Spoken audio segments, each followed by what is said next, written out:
at the end of your whole career in college that you end up realizing is what you learned the most in college was by interacting with each one of you.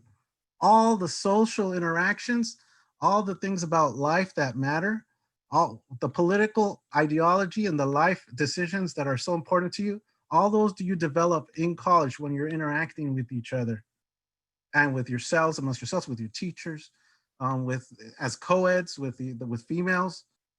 That's where you start learning life. When you start off, oh, I know everything. I know more than my parents. I know. No, you start like realizing that when you get out, yeah, I got these extra things under my belt. But by interacting with all these other people that are going through so many things just like me, struggling to finish school, all the challenges of working and going to school, it all, that's what the biggest lesson from university is. And that's what it was for me. And that's how I became aware of what was going on. And I started thinking about politics. And I decided, you know what? I might have studied science and I'm an engineer, but that kind of caused some consciousness, uh, act, uh, advocacy, activism in me. So that's what that caused in me. And I think you guys are going to discover that as you continue your careers.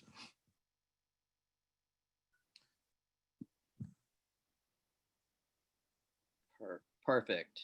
Was that a little bit clearer, by the way? Yeah, you cleared up for sure. I want to keep that. I want to keep that setting. Let me see what it is. Okay, go ahead. Okay, perfect. So, what will, if you don't mind, since we have you for another couple minutes, we'd love Yeah. to thank you for that. We'd love to just, I'm going to open up for questions. So the mayor won't be here very long, but I just wanted to open it up. If you have a question, feel free to virtually raise your hand, type in the chat box, whatever you want to do. Um, Go ahead.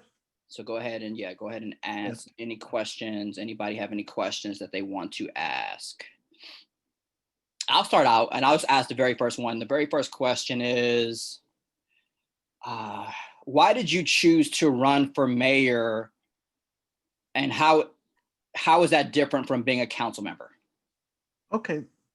I guess the analogy that I use is that, everybody's rowing the boat, right? Everybody's rowing a boat. But then there's like all five people are rowing that boat, but it's that person that has the rudder that's directing the direction of that boat. But he's also rowing too. But he can also control that's you need some leadership amongst in a group of five. In a group, you always need somebody to help direct, but they should also be part of that group that's doing the work.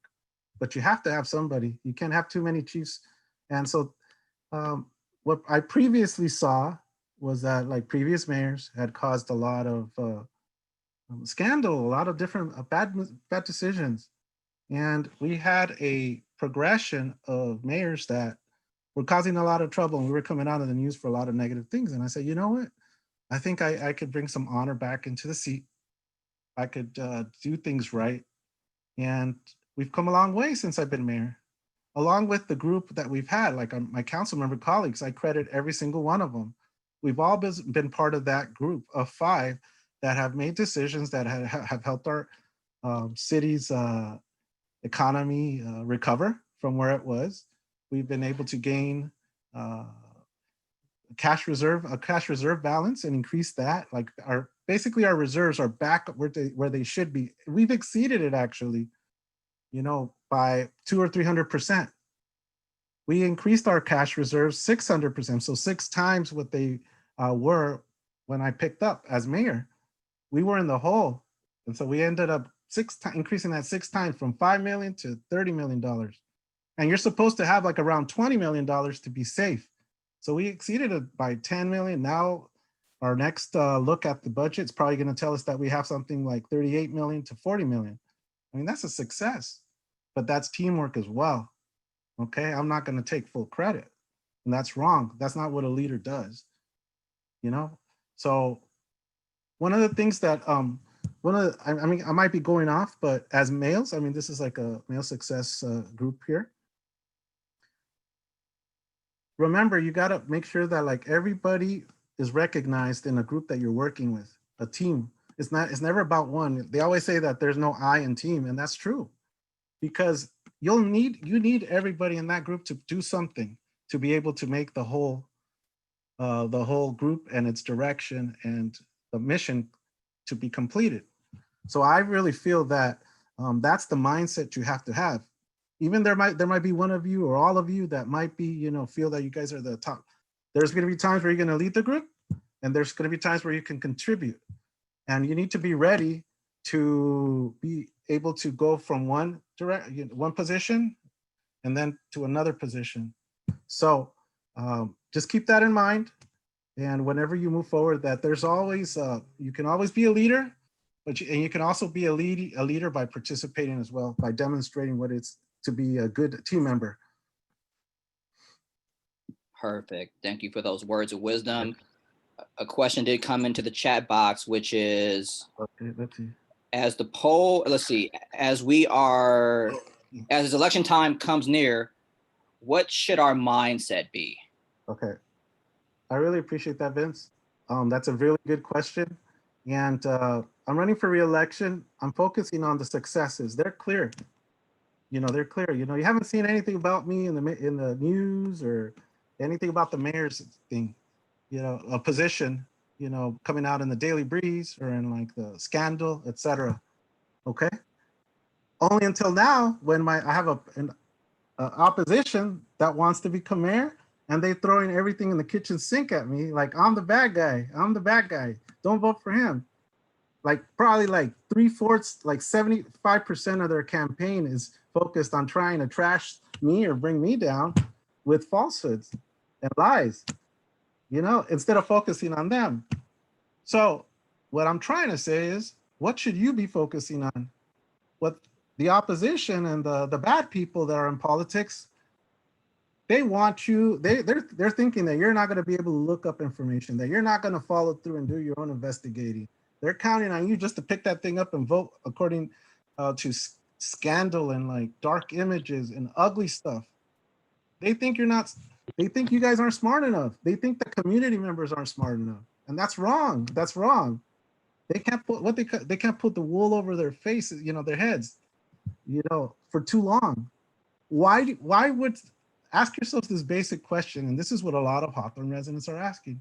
Why would you spend so much time focusing on the negatives of somebody else instead of promoting all the good things about you? So what should you be focusing on? Doing your own research as well, following up on things, trying to prove for yourself. And if you can't easily find something that's true, probably isn't true, okay? The truth is just in your face, guys, you know? You know, it's do your research. Think about how your leaders have performed. How can you judge that? No news is good news in a sense.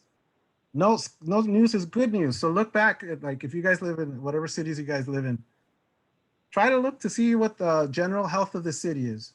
Has it increased? Have there been good things that have been happening? You know, or has there been scandal? Has there been negative things? Look further back and try to do your own investigating so that you can indeed convince yourself this is true what they're saying.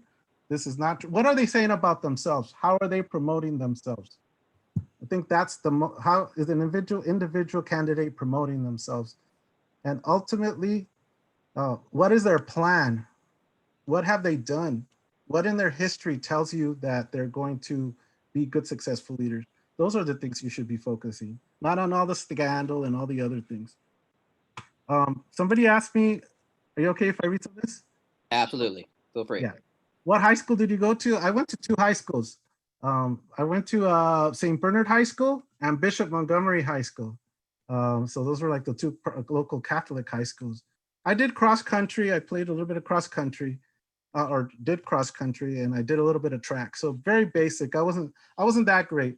I was focusing mostly on my studies. So that's what that was. Why did I choose Dominguez Hills and Cal State Long Beach? When I was thinking about what to study, I had always thought I was going to go into computer programming. I thought I was going to maybe be a lawyer and study liberal studies.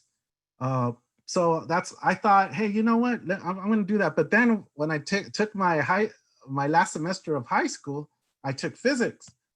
And, oh no, I think it was my first semester in high school. And I said, okay, you know, uh, I looked at my grades and said, why did I get a D in physics? What the heck's going on here? I'm like, this is impossible. And I said to myself, no, no. And so that was the time about where you're applying for college. I think it was in March or something. I don't remember what month it is, February, one of those months. And I said, you know what? No, I'm not going to be a mayor. I'm not going to be a lawyer. You know, I'm going to study physics because I can't believe that this subject gave me such a hard time. And so I'm going to study physics and I'm going to, you know, really knock this out of the park. And so that's why I decided to study physics because it was a challenge. It's like, you know what, I can do this. I can do this. And if I'm going to be in college, I'm going to have it. I'm not going to just be bored. I want to do something that's going to challenge me and keep me excited. As a prominent leader in your community, what habits, strengths did you master along the way in order to get into the position you are now? Growing thick skin, not letting things bother you. People are not always going to like you, or they're not always going to like you, right? Amen, right? They're not. They're really not, and they don't have to. That's not, you know. But the thing is, realize who you are. You know, I'm getting attacked left and right. Vince knows. You've been getting all the stuff, all the junk. And he knows the thing, if as long as you know who you are, there's going to be a majority of the people out there that are going to recognize that. But if you cower down and you're like, oh, you know, and you're responding in defense because you feel you have to defend yourself, then that almost leads to people to think that there's some truth in all that. So I mean, it annoys me, but I have the thick skin to know that this is what was expected to happen. I know who I am. And at the end, I come out winning. And it's a sweet victory, you know, knowing that people turned away somebody who was playing dirty politics. So thick skin in life, guys, that's very important. Did you keep changing your career ideas? Yeah, I changed my career. I thought I was going to be a lawyer or a computer programmer. And I ended up sticking to physics. I started studying physics at Dominguez. Then I went to Cal Poly Pomona and I started studying civil engineering for a little bit. Then I came back to Dominguez Hills because at that time they changed the degree from a BA to a BS, a Bachelor's of Science. Okay, as a student whose parents are immigrants, how can I ensure their voices are heard? As a student whose parents are immigrants, how can I ensure their voices are heard? Well, obviously elect good leaders that are going to be sensitive and going to be embracing of all people. One of the things I could tell you is that I am a mayor that represents all people in Hawthorne. Doesn't matter what religion you are, doesn't matter what country you're from, or that you don't speak English, or that you might even be undocumented. You know, it doesn't matter. I represent everybody in the city, even the homeless people that just kind of pass by and stay in Hawthorne for a little bit. I represent everybody that's in Hawthorne. So you gotta recognize, you gotta treat people that way too, and then expect others kind of hope that others will do so as well. Did you know Bevel? It's my second time. It's a new batch of students. I graduated in 1995. It's a new batch of teachers. I graduated in 1995 from Dominguez, so I'm 49 years old. What needs have you met in the city of Hawthorne? What direction are you seeing other local cities going towards to improve underserved communities? Well, right now, one of the things I could point to right away is the issue of homelessness. There's a lot of homeless around the whole South Bay, all of LA County. It's not just in Hawthorne. I mean, I think I drove with my girlfriend or something down to Redondo Beach, going down towards the little harbor under the little big old marquee that you see and you go through. And on the side, there were like a whole bunch of tents, you know, and homeless people all along the little route down towards the pier. So, I mean, it's everywhere. I think it's affecting everyone, every community. We all need to work together as a group, as a region, to be able to solve that solution. We shouldn't think that we're going to do this all by ourselves, and we're not, because I think it's a regional solution that has to be happen. If we take care of a situation here, the homeless might move to the next city. That becomes their problem. And then they might remove them or help them, and then they end up coming over here. And it's just, it's a regional solution if we want to make sure that the homeless individuals are able to get the resources and help find, the end help that they need, not just temporary, passing the buck. We have Thank you, to. Mayor. Thank you, Mayor. So if you, let's see, it's 1 minute to 6. So Okay. we can wrap right now. There was one last question that I'll just put out there that you can answer Yeah. very quickly if you don't mind, No, absolutely. which is, Just let have me you know. always been engaged in your community? Always. Well, yeah. I was born and raised in the city of Hawthorne. Well, I was born at Bay Harbor Hospital, and the next day they brought me back to Hawthorne. So since 1971, I've been in Hawthorne. Went to school there. Went to church there. Here. I'm actually here in Hawthorne. Went to church here. Went to school. Baptized and everything. All my friends are. Most of my friends are still here. My mom, my family's still here. So what was the question ultimately? That like, Just to talk about your yeah, engagement in your community yeah. throughout your life. I've always, since I've been living here all my life, I've been involved in all the different activities that have been around, the local clubs, the local youth groups, the local issues that have always been at the forefront here in the city of Hawthorne. And I've been involved. Even before I was a council member, I became a civil service commissioner, and I was able to um, help uh, the community when it came to civil service matters with employees that work in the city. But then I also took the activist role as well, where I protested against this high density project that was going to be, too dense. It was not. It was going to provide not a great quality of life for anybody who would live there.